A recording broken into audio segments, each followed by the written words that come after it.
Right, so my name's Francois. Welcome to Propulsion. Glad to have you here today. Today, I've got a guest that's my first guest to return to the podcast, and that is Hugo van Zyl. Today's interview and today's discussion is really to move on from there and to say, well, what has happened since? What are the new changes that's maybe come, and what are things that they're now seeing now that people have, maybe changed their tax residency status and everything. So really excited to get into this and to update us with the latest. This is Propulsion, the financial professional's catalyst to exponential growth. Are you a driven and ambitious financial professional, but you are finding it hard to break through to the next level? Or are you struggling to build and run your practice successfully? Join Francois du Toit, a leading consultant and trainer, as he interviews not only the experts, but also people you have never heard of before, but who have done amazing things, about how they run their practices, the challenges they face, how they overcome those challenges, their failures, which tech has improved their business, how their revenue models work, and other practical aspects. We go deep so you can learn as much as possible. And here is your host, Francois du Toit. If you go look at episode 16, we spoke with Hugo about expat tax and everything that people that work overseas, that's employed overseas and so forth, what they need to consider, all their options. And we also spoke about, many different countries and how things differ from country to country. And it was a very powerful, it's our most successful podcast to date. So go check that out as a background. And Hugo van Zyl, welcome back to Propulsion. Nice to have you here.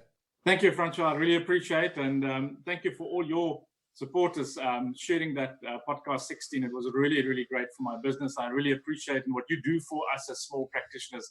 And, it's so interesting when we did that, the tax law was not in place. It was announced, it was a law, but we didn't pay the tax yet. Now we're into payment. And then we were free to move, and now we're locked in. So it's a total different world. Yes. And so I'm wondering how many of those expats are coming back. And I think we'll also a little bit address that today as the consequence of coming back. Yes. Because of the COVID-19 circumstances, so reality check.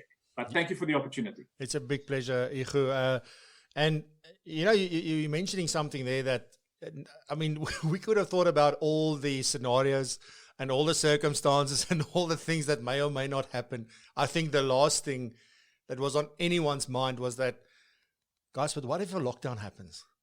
That didn't cross anybody's mind, and I'm in very good spirits, so you can hear me laughing a little bit in the background, but it's like, wow, this came completely out of left field.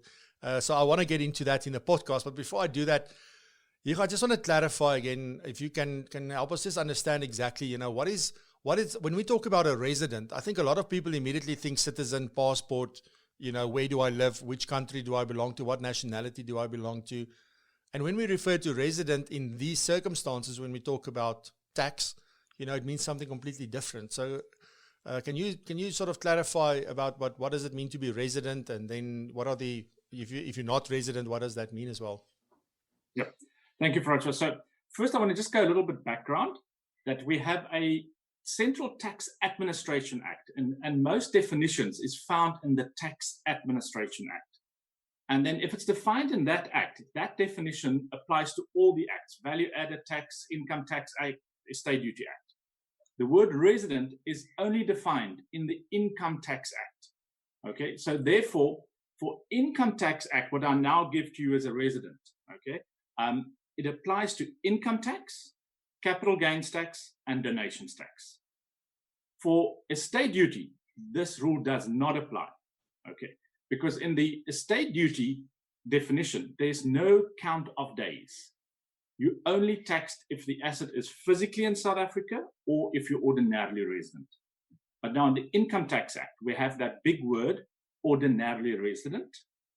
And that is someone, your lifestyle is here, you're going to come back to South Africa.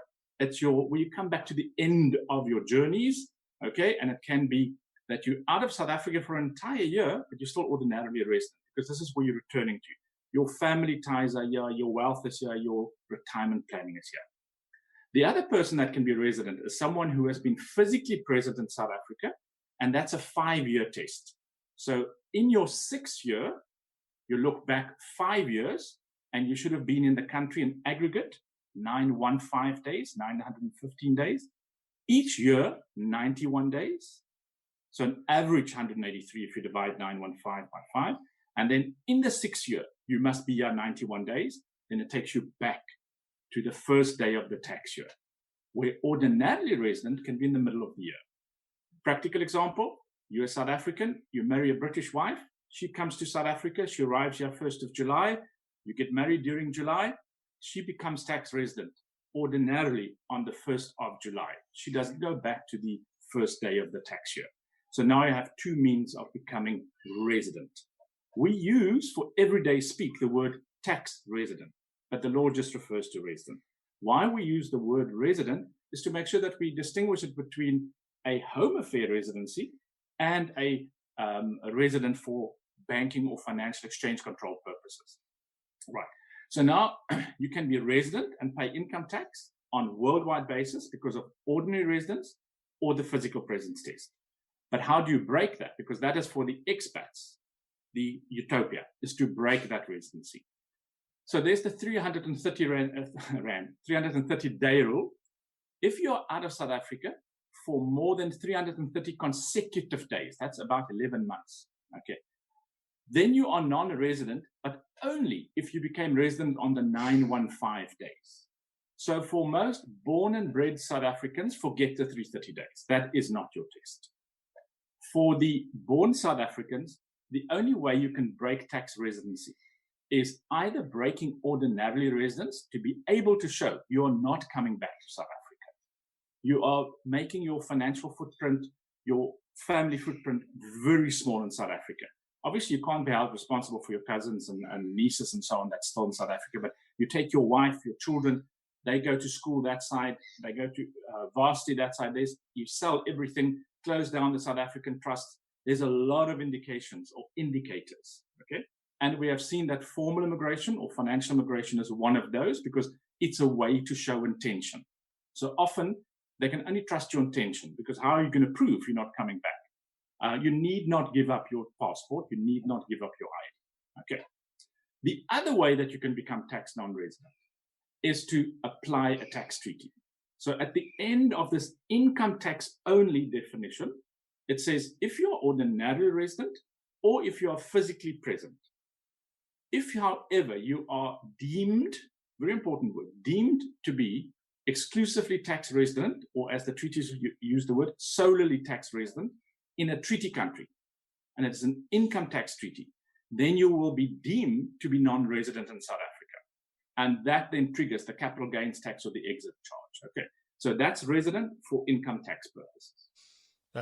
Thank you, Igo. That's a great explanation. And that now sort of just automatically leads me into my next question, where in the budget speech that happened in February, was there any like new announcements or things? I recall that there was something that the Minister of Finance said around, this whole immigration concept.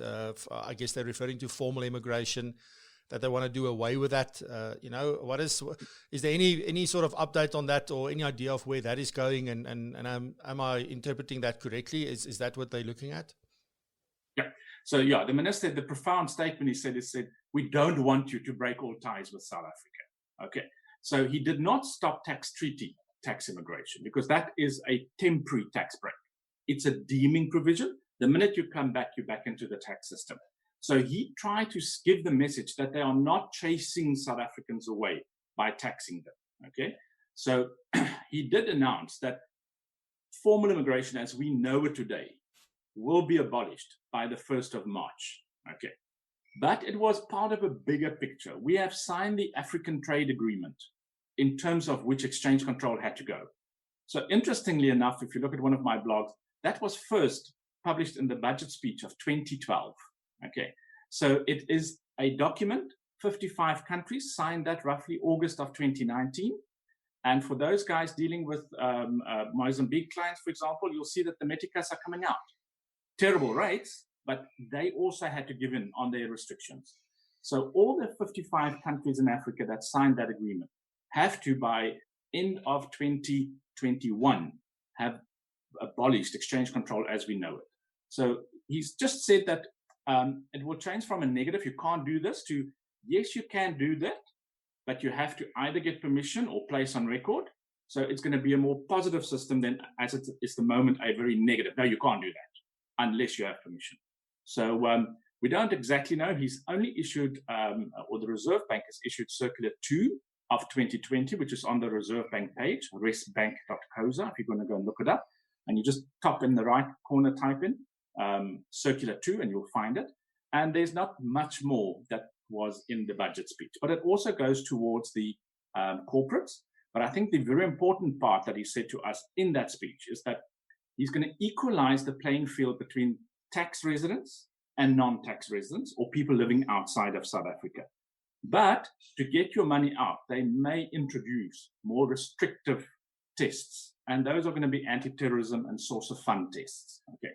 So, for example, on the people who have what we know by now is if you have a pension fund, and that is your source of fund, there will not be that much restrictions. But if you suddenly have 10 million Rand and you haven't filed a tax return for 10 years, then you must be able to show that source of funds. So that is very important. It can, in certain sense, be more complex. But if that was inheritance money, then it's easy. We'll show the liquidation and distribution account, and then you can take the money out. Or for many people, that would be the lump sum. He's now 55. His pension fund paid out would not be 10 million probably, but if there's suddenly a lot of money and it's a pension fund that paid out. I just had one client that the tax immigration, and his pension fund was, retirement fund was 235,000, and they cashed it out. He didn't need to take 1/3. So there are certain rules where people already in place can take out money, but that's an interplay, as you probably know, from financial industry rules and tax rules. So he had to pay tax on it, sadly, but it was a retirement. Because it was a retirement, the full 500,000, but he only had 235, was tax exempt. But he had another pension fund from which he retired before, so he didn't get the full 235 tax free. But we could send his money out where he thought he needed to do formal immigration to get it out, and they just said no, you can get it out by normal retirement. Yeah, it's you're referring to the de minimis rule where if the total fund value is below 249,000, then you can cash everything out of 249,500. Then you don't have to purchase an annuity with it. And so I'm just now thinking, like, if who's going to police this? So is it going to be SARS that's going to look at these additional tests and sort of requirements? Are they the ones that are going to administer that? Okay. I think so.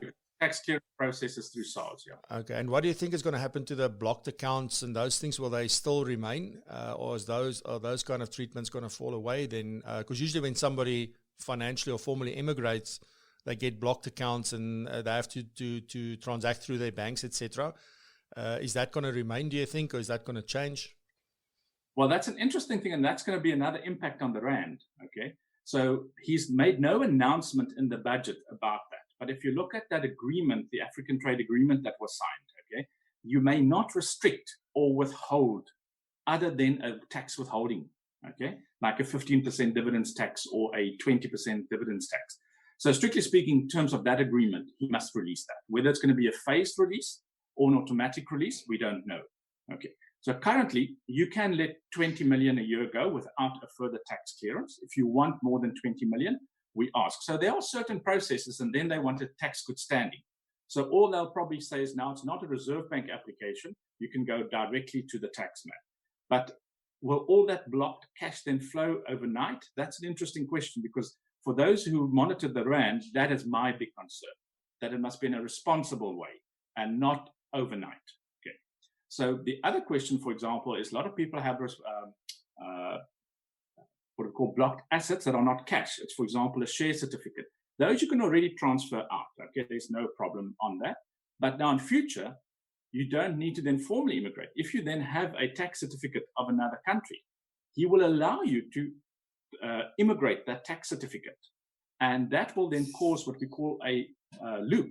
And he said Reserve Bank is now not in favor, but they don't have that much objection to loops. They will then allow a loop, provided the tax man has changed these rules. So just quickly, what is a loop? A loop is when I have a company in London, the company in London owns a company in South Africa, that company is trading. So one of the benefits you could have with a loop, if they don't change the tax laws, if it was a vanilla case, the dividends tax is 20. Because I interposed an English company, I can bring that dividend withholding tax down to 10%. And then in the UK, I'm not resident there, so I don't pay dividends tax there. So therefore, I can then have this come back into South Africa, totally tax-free, because our participation rule says you own more than 10% of the UK company, therefore the dividend is tax-free. So it's a very interesting, it's an oversimplification, but that is just what a loop structure is. So it will be interesting. It seems that they're going to move all that to the tax man. Okay, but that's cool. So we like on this podcast to oversimplify things because I want people that listening to this, it's not necessarily all professionals or doing what you're doing or what I do. So I want people to understand. So doing that is fantastic. I like it. So keep doing that. There was some other thing in the budget mentioned about the, and most people would know about this because there wasn't a lot of changes or a lot of new updates. But the one thing that did jump out was the increase in the exemption limit for Section 10102 from 1 million to 1.25 million. And, is that, that move, do you have any idea why they did that? Is it because of all the pushback they're getting? Is it because of the rand that weekend? Or, why did they do that? And is it really bringing any relief from that point? Well, there's one specific group that one has to probably give credit to, because the answer to them was you will annually review that. And that was the tax petition group, TPG. Okay. In one of the replies, they said this 1 million will be regularly updated. So I think that they probably, and it's the pressure, as you say, and the one that got that answer in their submission during the process, I think in 2018 already. So this was a promise long time ago. Is the 1.25 adequate? The day of the budget, it was already inadequate.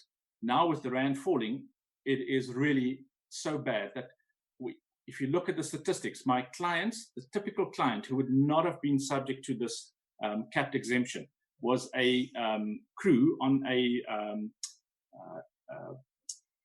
travel agency, whether he was a tour guide or whether he was crew on board a ship. Those guys were roughly on 1.1 million, just below 100,000 rand in rand value per year. So when it went to 1.25, it really took about 60% of those people out. Your pursers and so on, they were above, but your normal crew was out. Now with the rand collapsing, they're back in. So on that day, we were all happy. We thought it could have been higher, but now today, I must tell you, made no difference. Sadly. Well, I must say, so at least there was some increase, because imagine it was still at 1 million, then that impact would have been, and that was two of the things, or one of the two things that everybody is talking about. You have this exemption limit of 1 million. It sounds like a lot, but it's not that much really. Why? Because we take into account fringe benefits, and then what about the exchange rate on top of that? And those are the two things that everybody's like, that's where the big issue comes from with this, whatever the limit is for that exemption. Just maybe for people listening to this. Ego, you do a lot of tax immigrations, tax migration, so you help people to become non-resident or deemed non-resident most of the time. There's obviously the other camp that then looked at financial or formal immigration as a route, because as you said, it shows intention. But ultimately, you had to prove as well that you have the ability not to return to South Africa. And then all of this lockdown stuff happened and people were forced to come back, many of them, I guess, people that could remain in the countries remained there if that is what they could do. But a lot of people suddenly, you said they're not coming back, they had to come back. So I guess the question that I want to ask you is, now and I always want to see this was an unforeseen event. I mean, this is really something weird out of a sci-fi movie. I said to my wife the other day, it feels to me like I'm living in a movie, literally, because the stuff that's happening and the way we're dealing with this, I've only ever seen it in movies. And suddenly, like, you're in the middle of this whole thing. I don't know. It's luckily not The Walking Dead yet, but, it's like, I don't know what's going to happen. And I want to know, like, things that we've planned and things that you've done. Is there, because of all of this that's happening now, are there any problems that's now coming to the fore that maybe nobody ever thought would be a problem? Or what are challenges that people maybe sit now with because of what's going on at the moment? Is there some interesting insights in terms of that? Because I know you help many clients, so I'm pretty sure there should be some things. Yeah, before I want to give you a technical answer, I'm just on a bit more personal level, because you do these podcasts in the mornings from 8 to 9. And you will see I have my shirt on. I took my tie off after the lady said this morning, why are we still stuck with ties? Yeah. if I was to stand up, you'll see that I'm wearing my swimming costume underneath. It's cool. I've got my sweatpants on, so that's cool. and the other interesting thing is that because of the fact that I looked after expats, I am used to working at home. So I really feel for other people. It's like a movie, and you were really positive and thought, let's use this opportunity. I'm crying because suddenly all my clients are at home pestering me all day. When are you done? When are you finished? And the tax man hasn't opened the tax filing yet. So we can't do their tax immigrations yet because it's in terms of the tax return, which he will only hopefully open by end of July. So my life has always been remote clients. So suddenly everybody is joining my style of or work style. But yes, we're now seeing a lot of problems. So those clients who, for example, got a tax domicile certificate, let's take, or certificate of residence in England or UAE, they got that somewhere in April or May last year because it was around their tax filing time or their tax years. We have filed those as part of their 2019 tax returns. So for 2019, we tax immigrated them. For February 2020, they are still tax immigrant. But now they came back in March and some April. So I don't know if you know that there are flights from SAA going out who took Brazilians out last night.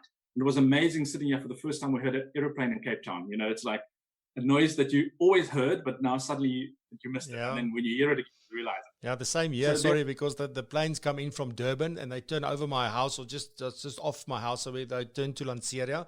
And then we also see the planes obviously coming in from Cape Town. I mean, there's many of them in a day, and it is so quiet. And I don't know, sorry, this is a bit off the point, but it feels like the sky is so clean.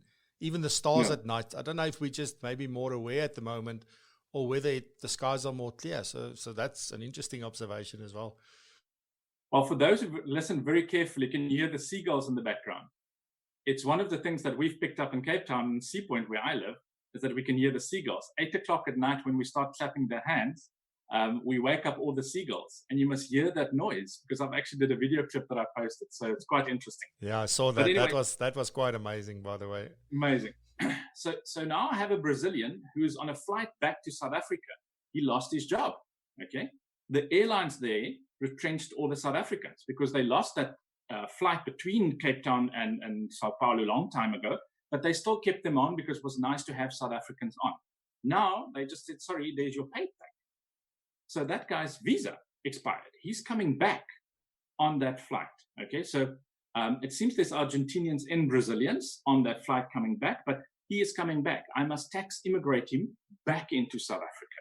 Okay, so even if he did the ordinarily exit, he's now coming back, and his intention is to come back. And that brings in very interesting test to this intention. Imagine SARS asking all those people who said for the Reserve Bank, I intend to not come back for 5 years. And now suddenly they come back in this 5 years and saying, but then you did not have the ability, as you earlier mentioned. You had the intention, but you didn't have the ability. But those people just quickly about that, they can come back. There's no penalty. Okay, SARS will not reopen the previous tax returns because they were deemed non-resident because of a treaty. They're safe. Now they're no longer tax resident, so they now become tax resident again. This specific guy has a bit of a portfolio in foreign currency, and he has to value that shares. And I said to him, use your 31st of March shares, or we have to do 30 April because he only gets reports quarterly. So I'm sure that if they ask, we'll get it for April. But you know that most of the international guys, end of March, gave them a quarter report. Now, the base cost for those shares is the dollar value that they reported on 31st of March. So if the world recovers, he's going to have a substantial capital gain. Where someone returned last year while the American market was so hot, they had a very high base cost. So the date of your return impacts on your base cost. We call it base cost step-up value. So yeah, we see that quite a bit of consequence, people coming back. There is no back taxes to pay, luckily. But also very important for those guys is they must look at their pension funds. That is probably the biggest message I want to give to them, because the first thing he said to me is he wants to cash out his pension fund and put into a South African RA. And I said, you know, if you leave it that side, current law says you retire, he's 7 years from retirement. it's tax-free because you never contributed to that fund in South Africa. But the minute you bring that fund into South Africa and you go into an RA, I'm sad for my financial advisor colleagues who are now taking business away, but the tax law says that will become taxable in South Africa. So he, for tax purposes, may need to leave it outside. But on the other hand, he is so worried about where the dollar is going. So I can't give that type of advice. And I said, your financial advisors must look at that. And ultimately, we can give, even whether you're a financial planner or whether you're a tax professional or an accountant, we can give as much advice as we want and as we can. And, like tell a client that this is what you need to do. But I've found that many of them is going to do what they want to do. If they decide I'm bringing that money back or whatever their reason may be, they will still do that. But at least they base that decision off of information that they had at the time. Versus a lot of people will like, oh, you've got that money, you can bring it into an RA, but they don't consider tax. They don't ask the question because a lot of people will just disregard that. And it's a fight that I have regularly to say you cannot disregard tax when we do planning. And we would assume that everybody's taking it into account, but they're not. I see it on a daily basis where either it's not my area of expertise, so I'm not a tax practitioner, that's the excuse. And I always explain, listen, the only time you need to be registered as a tax practitioner is if you charge fees for your advice or you prepare returns for a fee. Then you must be registered. But otherwise, if you just consider tax as part of your financial planning and you don't charge a particular fee for that, then there's no issue. And how can you do holistic financial planning if you don't consider that? And then if you don't want to, you need to bring in a tax professional, to work with you with that client. I think that's my message always. It's like, if you don't want to do it, that's cool because you don't like it or it's above maybe your pay grade or however you feel about it. But never disregard it. There's no excuse to disregard tax when we do financial planning or to at least get an opinion or input from somebody. And I think in the previous episode, in episode 16, we also spoke, I think I mentioned it there, that a lot of people only find out about their peculiar situation when it comes to tax when they land on the other side. They never get advice before they go. So they're so excited about packing their bags and going that they don't get advice. And then they find themselves, and now they've got to sort out a South African tax issue and in the new country as well. So tax is, whenever you make a decision, one should ask the question, what are there any tax consequences or implications? Yeah. What about... And Francis, I want to quickly, before we go to the next question, just add a little bit of, we now have another year of exchange control left. So let's just add this exchange control advice because that is so important what you said. It's a bespoke advice. It's tax and financial advice. And what do you think where the country and the world is going to? That gentleman specifically, I said to him, even if you bring the money back against my tax advice and you have other reasons for bringing it back, current exchange control rules demand that you put that money into your own bank account in dollars. Okay? So your pension fund abroad must pay into Yugo dollar account in America. Yugo dollar account sends to Yugo rand account. And very important, the balance of payment or BOB code is 5117. Disinvestment other 511/7. So now that money lands in South Africa. Your source of fund is clear because remember in the future, the Reserve Bank may ask, or the taxman, if it's post-2021, source of funds are becoming an issue. We in South Africa didn't really worry about source of funds. Now you can prove source of funds because you've got your letter to say, there's your pension payout. You've got your SWIFT transfer, bringing it in.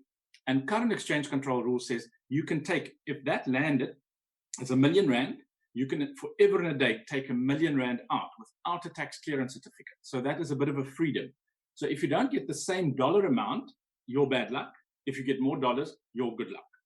But the point is, please also look at the exchange control side. Don't throw that overboard. We still have those rules and comply with them because they are forcing us to keep a record or track of source of funds. And I think in the future, because of anti-money laundering rules, terrorism rules, source of funds is going to become our biggest challenge as tax advisors in the future. So please remember the exchange control advice.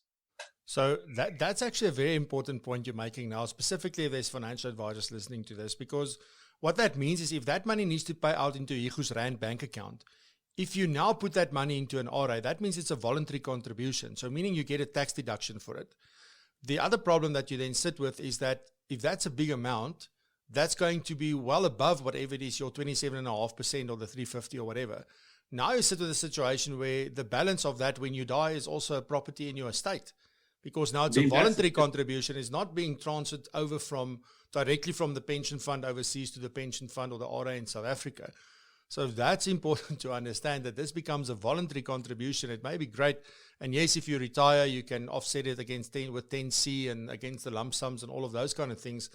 But just remember that the balance of the disallowed contributions that you haven't used by the time you pass away will come back into your estate as well as property in the estate. Now, interesting, and that's normal rules. So this gentleman, when I made that comment and said, ask your fund if you can't transfer it tax-free from your fund to the South African fund, because I don't know if all countries have it, but remember the cure-ops in the old days with England, that's what we did.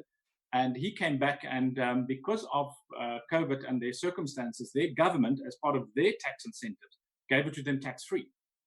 So it made no difference. He didn't need to do it fund to fund. But very important, I think the first question that you need to ask, which you highlighted now, is there a benefit doing it fund to fund? Because then the exchange control rule is not that important. Then you're better off fund to fund. But if you have it as tax exempt, so for example, my clients in the UAE, they get the end of service awards. Those are tax-free. And it's not a pension fund. It's by law, it's like a end of term service award, So it's a very important part that I'd forgotten about that. And as a tax advisor, one shouldn't, that voluntary contribution is a deemed state dutiable asset.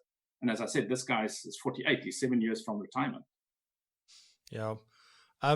So one more example, sort of what I'm thinking about, is that a lot of people have, let's say that they owned a business here, and they decide to emigrate, or they move and go live and work in another country. They keep those shares, but they're not based here anymore. So it may be like, specifically it's a family business. Maybe two of the children decide to emigrate. Maybe there are only two children, or maybe there are three. One stays here, two moves offshore. Are there any consequences from that point of view? Or on the other hand as well, they leave South Africa, so they're not part of the business or anything, but then they inherit that business later on. So they became tax non-resident, based on the treaty, or that maybe they're not ordinarily resident anymore, but now they inherit this business from a parent or an uncle or someone, and that business is based here. What are some consequences there? And we are seeing that, because I had a specific client where they sold their shares to show that they not have no intention coming back. So they sold it to the remaining family, or the remainers, as I call them. They had to pay capital gains tax, but if they tax immigrated, they would have anyway paid capital gains tax. But now at least they had cash to pay the capital gains tax. But that was on the shares at the top. The business below did not change in value, so there was no base cost step up. So it was an artificial valuation at the top. Now that specific client, he sold it to his father, and him and his sister were in Australia. Now suddenly they are inheriting father's shares back. So there's a business, there's a house within the company. So now suddenly, in terms of the treaty rules, which said they were deemed to be solely tax resident in Australia because they only had an Australian home available, suddenly it changed. Now they have a house in South Africa. We must look at that. Then suddenly the next step in the tax treaty is, if you have a home on both sides, now you must look at where is your central vital interest, which is a combination of where's your family and your wealth. This business they inherited is a substantial business. So suddenly their wealth in South Africa, despite the rand collapsing, is worth far more than the bit of pension they built up in Australia. Okay, because they're working for a salary, where they were part of a family business. So central vital interest now throws them back into South Africa. So the next one that we hope we can get them out is habitual abode. But now the problem is, now they have an asset in South Africa. We have to look at double tax treaty, capital gains tax valuation. If they now die, that asset is estate dutiable in their estate. Because remember, Australia has no treaty with us for estate duty because they have no estate duty. But South Africa says, if that asset is signed to South Africa, we're going to tax you. Even if you're non-resident, we're going to tax you. So everybody who's done a tax immigration, whether it was on ordinarily, breaking ordinary residence, or doing treaty, you have to always look at life events. And if something like that happens, you need to speak to a tax advisor, an investment advisor, and someone who can now, because that client now needs a South African will, because we will have to register that estate if one of them dies with our master, because there's a South African asset in there. You see how so things become complicated. You think you are cutting ties with South Africa, and in some instances you'll be able to do that if you've got no family, no nothing here anymore, unless some friend of yours leave you something. But you must always remember that things can get complicated. You may think that things are sorted out for now, but then later on things can happen that we don't have control over, and that can change that situation. So they always need to keep that in mind. And I think it's solid advice to say, whenever there's a major life event, or there's whatever it is, what's happening, there's a big decision you got to make. Even if it's something like changing jobs or something, you need to check in with your financial advisor. You need to check in with your tax professional and whoever is involved in your affairs, so that you can get the right information and have everything you need to make a proper decision.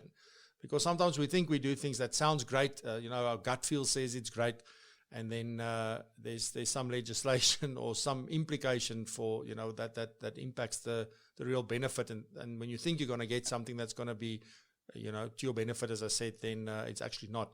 So those things are important. But the small things that I have questions about. I had a question last week from a chef working in France, and his baby was born, and he's too scared to register the baby in South Africa because of then it may bring him back as a tax resident. So I said to him, no, you don't need to worry about that, because that's a birthright for that child. Because interesting, France would issue that child traveling documents, but that child can only at the age of 16 become French, and then he must have been in France the last 8 years after 16 years. Okay. And being a chef, he said, I don't know where's my next job. It could be in Thailand. I'll go where the big hotel restaurants, because he's in the catering industry. Okay. So he'll go where the bigger hotel is. So people need not worry that small little things will put you back into the tax system. It's your child's birthright. Give him a South African passport. Let him at the age of 16 or 21, whatever the country's decision is, decide where he wants to come. So don't worry. Some of those life events have negative consequences, like a capital gain. Others won't. And people must just start, I think, relaxing, because everybody fears, and probably because there's so much misinformation out there.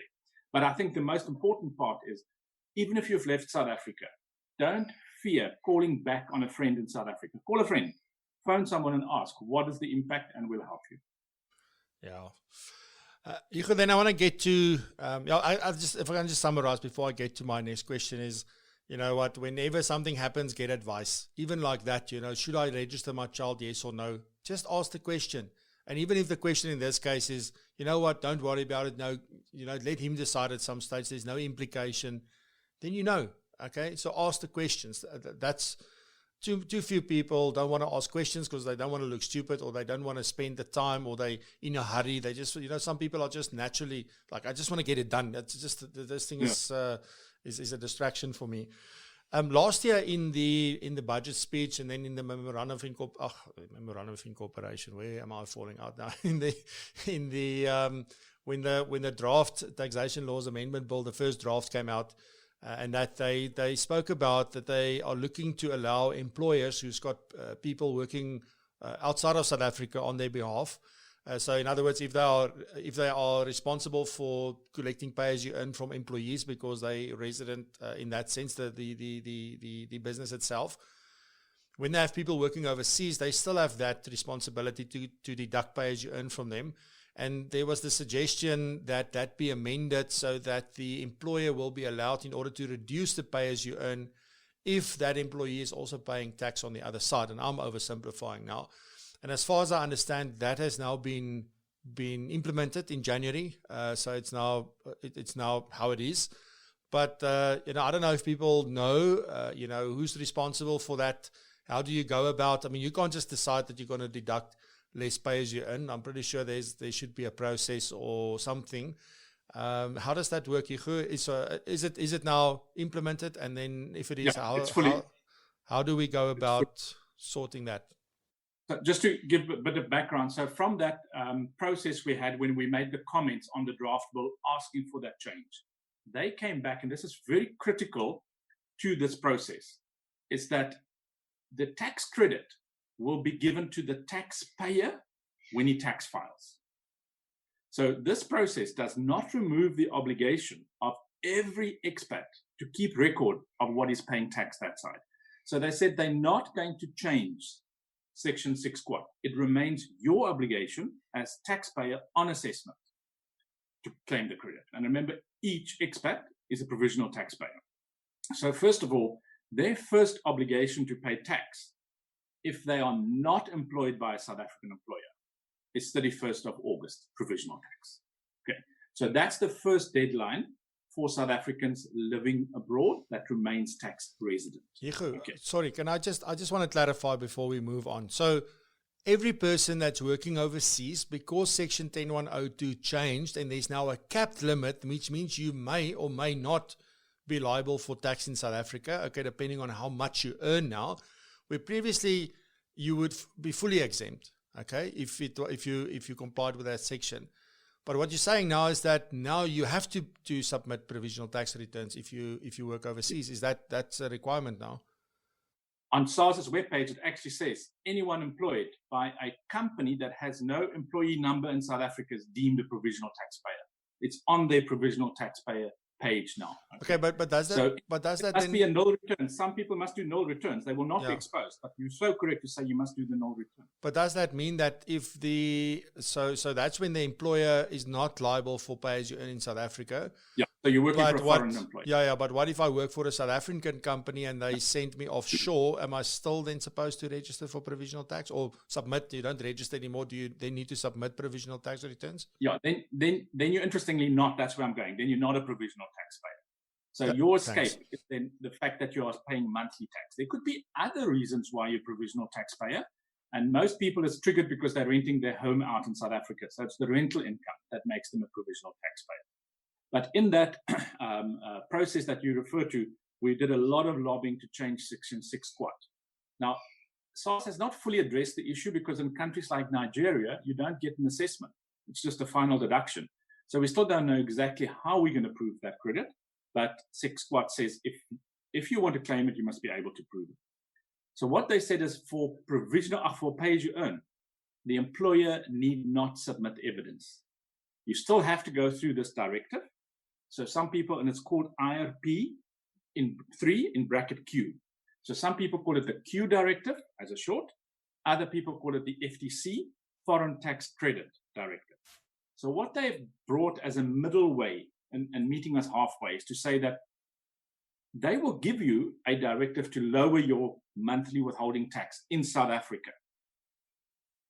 They want some supporting documents and a covering letter, but it's not the final assessment. The individual, the employee, must still at the end tax file. So what happened now is they said, this is this new FTC or Q directive, which the employer can file for. So on each form is up to 4 spaces. And in the manual that they gave with it, you can just copy that page and have multiple. So each company only has to do one application with all the employees, and only if they send another person during the year do they need to send. Okay. So it's very important to understand that this is not something you can do yourself. Okay. Because it is only if the employer has a 7 pay-as-you-earn number in South Africa. Okay. And many companies are doing this because it's the cash flow problem, because now in the past, they never had to worry about pay-as-you-earn deductions because the interpretation note 16 version 2 said you could switch off pay-as-you-earn at risk that if the guy came back too early and he failed, then you will be held liable. But a lot of people switched off because they knew chances are very small that they would be pay-as-you-earn. Now suddenly with this 1.25 million excess being taxable, there is this risk. Okay, so now they've brought this process in, and for those who want to look for it on the SARS webpage, you call it directives under paragraph 10 of the 4th schedule. So the section giving the exemption is section 10, so easy to remember, and the directive is in terms of paragraph 10 of the 4th schedule. So that 4th schedule speaks to the employer, section 10 speaks to the employee, and then section 6 quad. So even those guys that are in countries where there's no treaty, they can claim the tax. It's a unilateral, Section 6 quad is unilateral tax credit. But treaties also allow for tax credit. Okay. And then are there situations where SARS won't consider such an application, or do they have to consider an application? Yeah. They clearly said that they will not issue it to employees that are below 1.25 million. So in I've now had a case where we applied for 7 employees, and one was at that stage at 1.2, and we in the covering letter said it's only 500,000, 50,000 away, and if the rand weakens, he can be subject to tax, or if he gets additional fringe benefits. And SARS came back and said, no, current status, we're not going to issue the directive. But they did issue for the other 6 employees. Okay, so the first one where they throw that out is if the person is below current exchange rate at 1.25. Now, that's a little bit problematic because they're using the spot rate for that month, where, as we know, we're going to use the average. Most people are going to use the average tax rate. So that's the first one that they will decline. The other one is if the person is in a country where there is no tax. Okay. So, for example, and there we had 1 or 2 problems with SARS, not me personally, but colleagues I helped. They had employees that are sitting in Guernsey, they're in the financial industry, and SARS said they're not going to issue directives, it's a tax haven. And we had to remind SARS that companies does not pay tax in Guernsey, but employees pay up to 20% flat tax.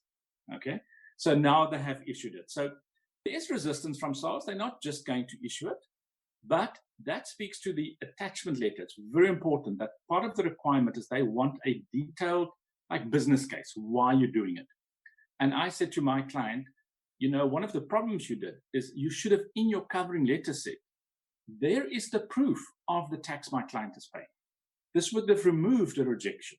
So we must try and think how that person sits on the other hand. And unfortunately, we have to realize it's human nature.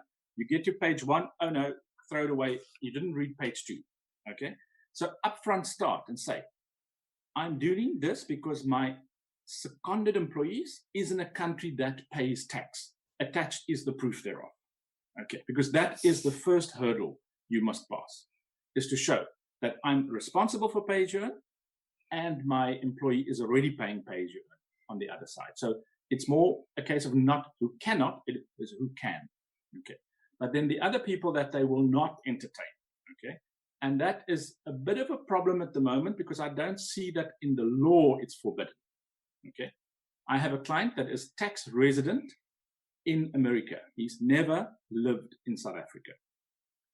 He works for the UCT for UCT.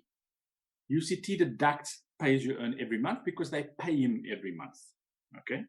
SARS in the frequent answered question said you may not use quote 3652 anymore. So now they're deducting pay as you earn. So we hope that we could try this. We tried and it was declined. I still believe this directive can work.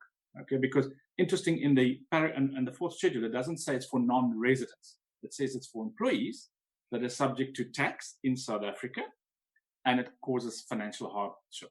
Okay, but at this stage, add then the requirement the person must be tax resident in South Africa. So SARS is checking that. If you are now, so in the next round, we will try and explain away why this client is not tax resident but subject to pay as you earn, because a lot of the payroll administrators are going to say, you know, we just fear so much. We can't make that decision. We are not the taxing authority. So where we have these big institutions running payrolls, remember, they're just not prepared to take that risk for the guy at the bottom. So it is for seconded staff. And then SARS is quite happy that you give them a list of what they call affected staff. Okay. And it's also very important for the employers to then look at their UIF, because in most cases, the UIF can be switched off. Okay. And you must also look, the answer I'm still looking, and if there's people who knows the answer, is your COID, the workman's comp, whether that's switched off or not, because that's an annual payment, not per employee, but on your payroll. Is do you count this? Can you then strictly say this directive, the aggregate value, I can take out of that payroll for workman's comp? But this directive is very important in cash flow management, UIF, skills development, and then for my employees that are now not paying the full tax in South Africa, they make it very clear this is a directive, it's not an assessment. So if it comes towards the end of the year and the underpaid pay as you earn, you are going to pay it up, top it up on your assessment. If you were a provisional taxpayer because of the rental income, you have to pay it yourself by end of February, because then you must be 90% correct, or most people 80% correct. So for most people, this is a cash flow sweetener. It's not a final outcome as we wanted. So that explanatory memorandum, unfortunately, we tried hard, we didn't get that through. So the final assessment is the final answer. That's the thing about a directive. It's the same as your travel. You can, or let's say, if you have a company car, I mean, the employers, they can, if they're happy that you're going to travel 80% of your travel for business purposes, they can withhold pay as you earn on only 20% of the value of that fringe benefit. But at the end of the day, the full value still remains taxable. It's still up to you to prove to SARS on assessment that you actually did use, and you do it via logbook. So this is the same. Whenever you get a directive, I think a lot of people think, taxpayers specifically think that I get let's say if you work for commission and you get a 20% or an 18%, everybody goes for an 18% directive. And I don't know how they do their calculations, but they show SARS that they qualify for 18%. SARS issues that directive, and then at the end of the day, they need to pay in because the effective tax rate is maybe 27 or 30, whatever percent it is effectively, because they don't have, either they earned a lot more than what they thought they were going to earn, or they don't have the deductions that they said to SARS that they would have. So one would need to understand is that your full income is always taxable. You can deduct your exemptions and your deductions and all of those good things. And then you see whatever tax you need to pay. So if you can't prove that you have the foreign tax credits, for example, and SARS did give you the directive, you would have to pay in if you can't prove. I mean, that's the bottom line. A directive is not, this is what your tax is now going to be. It is not that. It only allows the other party who needs to withhold pay as you earn to withhold a different amount than what they would normally be required to withhold. That's all a directive is. It is not a guarantee that is what my tax is going to be. And I think that's where a lot of people misunderstand, what a directive is. And as I say people, I'm talking about just a normal person doing, working, the taxpayer out there. I think there may be a bit of a misconception around that. Hugo, is there anything else you think that people need to know about, whether it's expat tax or interesting changes, anything with regards to tax that we need to consider? Even if you think my audience is also a lot of financial advisors, is there anything that they maybe need to consider when doing planning for clients? Is there anything that you want to add? Yeah, so probably not for the individuals, but for the companies who are paying over this pay as you earn, they do qualify for this 20% that you can short pay. You're still going to pay it, but you can short pay. But remember, it's only for April. It starts in April month. So the amount due today, was it yesterday, for March, you still had to pay in full. It is only for the April month, okay? But very important for the financial planners, okay, is that if there is retirement annuities that you are increasing, that you make your client aware that they can deduct that from provisional tax in August, because by August there's no certificate yet, but he's entitled to deduct that. So one of the other examples, and that's the last thing that I maybe want to share with you, and it's my assumption. I get a bit of pushback from other colleagues, but if we look at the frequent asked question page that SARS updated, so the third version is out, which now refers to 1.25 million. So interesting, this the booklet on the directive, which looks like this, is unfortunately still at R1 million. Yeah, I saw. Read one. I saw that. Yeah, read 1.25 million. Okay. Is that now with the rand fluctuating like this, we have a big problem. And we found an answer in the frequent asked questions saying you can deduct the 1.25 million every month until it's utilized. So if this client is going to earn 2 million, but by August he's only earned 1 million, you don't need to deduct pay as you earn before September. Okay, so that they gave us guidance in the pay as you earn rules. For provisional tax, the guidance rule says you must estimate for the year and then you must pay half the tax in August. And that's strictly correct.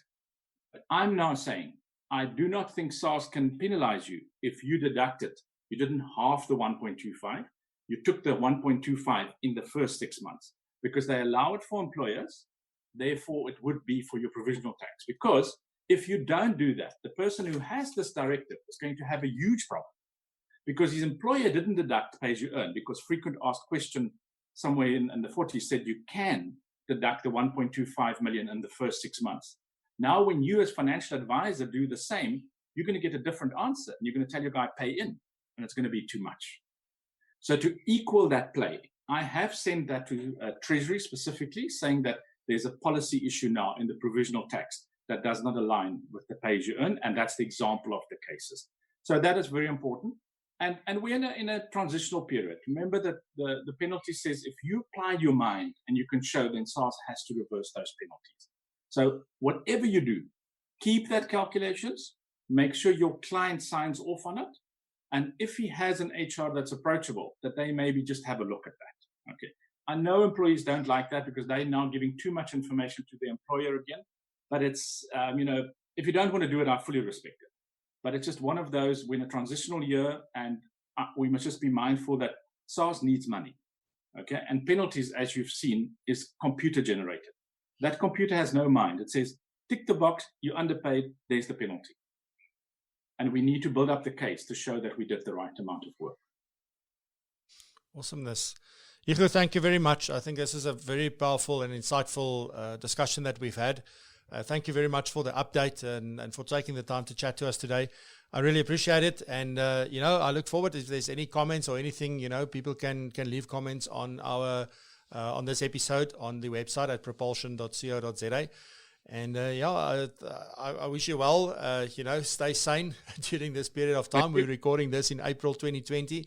This is lockdown in South Africa currently. So whenever you listen to this, things may have changed by that time. Thank you for the opportunity. And we're sitting in a strange situation that we're three people sharing the house, and one has a birthday today. And it's probably the weirdest time to have a birthday, Yeah. So he's going to have cake without icing sugar on because we don't have the ingredients in the house. Yeah. And we luckily still have a bottle of wine left. So we will have a bottle of wine tonight. Great. But it's quite interesting times. And so we live in an apartment block. So I've sent notices to the neighbors and said, it's only 3 people, but expect a noise. Expect there to be celebration. So you can either join or you can just keep quiet. It's your choice. Yeah, but thank you for what you've done to make us realize, that working from home ain't that bad. And the new norm is probably a very interesting norm. So thank you for the opportunity. Thank you, Franco. It's a pleasure. Hugo, I wish you well, and we'll chat soon. Thank you. Cheerio, bye-bye. Cheers, eh? Thank you for listening to Propulsion. If you found this episode valuable, please subscribe and leave us a review on iTunes or your favorite podcasting platform. This will help us tremendously. For more about Propulsion and other valuable information, please visit our website at propulsion.co.za.